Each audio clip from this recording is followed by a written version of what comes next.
एक क्वेश्चन दिया गया है, लिखा है the bar graph given below shows the sale of books from six schools during two consecutive years 2013 and 14. What percentage of average sales of the school A, B, and C in 2024 is the average sale of school A, C, F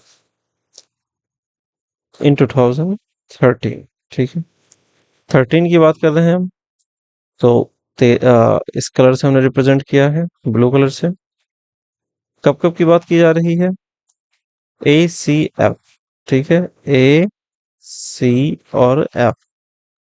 तो यहाँ पर हम देख सकते हैं 50 है, इसमें हम कितना जोड़ेंगे? 40 को जोड़ेंगे, फिर इसमें कितना जोड़ेंगे? फिर 40 को जोड़ेंगे। Okay, I think so. तो इस तरीके से कितना बन रहा है? 4 4 8 और 3 130। ओके, एक मिनट, ये सी का है ना, सी 60 है, सॉरी। तो यहाँ पर हम क्या रखेंगे? यहाँ पर हम रखेंगे 60। ये कितना हो जाएगा इस हिसाब से? इस हिसाब से ये हो जाएगा 150, ठीक है। तो 150/3 यानी कि कितना हो गया? 50 हो गया। एवरेज की बात की जा रही है ना। फिर आ रहा है A, B and C in 2024। A, B और सी। तो यहाँ पर 70 है, 35 है और 80 है, ठीक है। 70, 35, 105 और 80/3। ये कितना हो गया?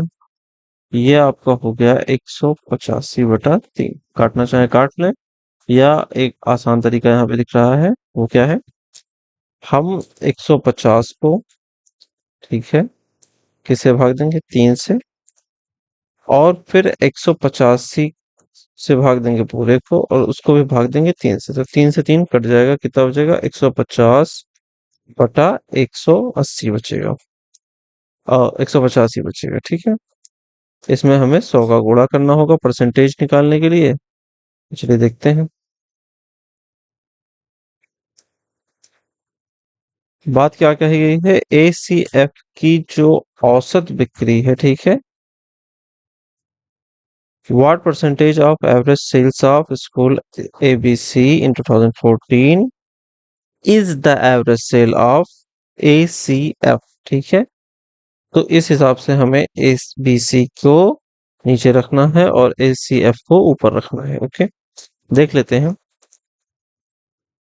अब यहाँ पर आप देखेंगे क्या है? 185 है।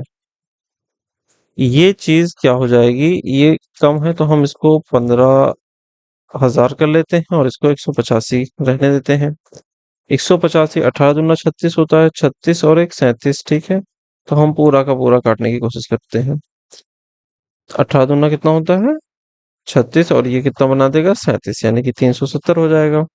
370 को अगर हम 2 से गुणा करेंगे तो 37 दूना 74 होता है। 35 दूना 70 और 35 दूना 74, तो 740 हो जाएगा। यानी कि इसका गुणा अगर हम किससे कर रहे हैं? 4 से गुणा कर रहे हैं तो 8 से हाँ, 4 से गुणा कर रहे हैं तो 740 हमें मिलेगा। और फिर अगर हम इसको डबल कर रहे हैं तो कितना? 75 दूना 150 होता है। 150 में से हम 20 घटा देते हैं तो कितना मिलता है हमें? 1480, ठीक है। ये हो गया हमारा। तो ये 8 गुना हो गया। अब ये 1480 जो है, ये 8 गुना हो रहा है किसके? 185 के। अब यहाँ पर दिया हुआ है 1500, तो हम यहाँ पर 8 गुना ही ले जा सकते हैं, ठीक है। वैसे भी सभी ऑप्शंस में 8 ही दिखा रहा है, तो आप 8 के साथ जा सकते हैं। अभी आपके पास क्या बचता है? आपके पास बचता है 20, ठीक है। और एक जीरो मिलाकर के 200 हो गया। अब हम एकन्नम जा सकते हैं, ठीक है। 150 एकन्नम, 185 बचे कितने? 15। 15 बचे तो वापस से हम दशमलव लगाएंगे। 15 बन गया 150 में। 150 भी 185 से कम है, हम जीरो लगाएंगे। 1500 हो गया, तो 1500 अगर दोबारा हो गया तो फिर हम 8 से जा सकते हैं। तो 81 दशमलव कितना आ रहा है? 08 आ रहा है, यही आपका करेक्ट आंसर होगा। बस सिंपल सा है।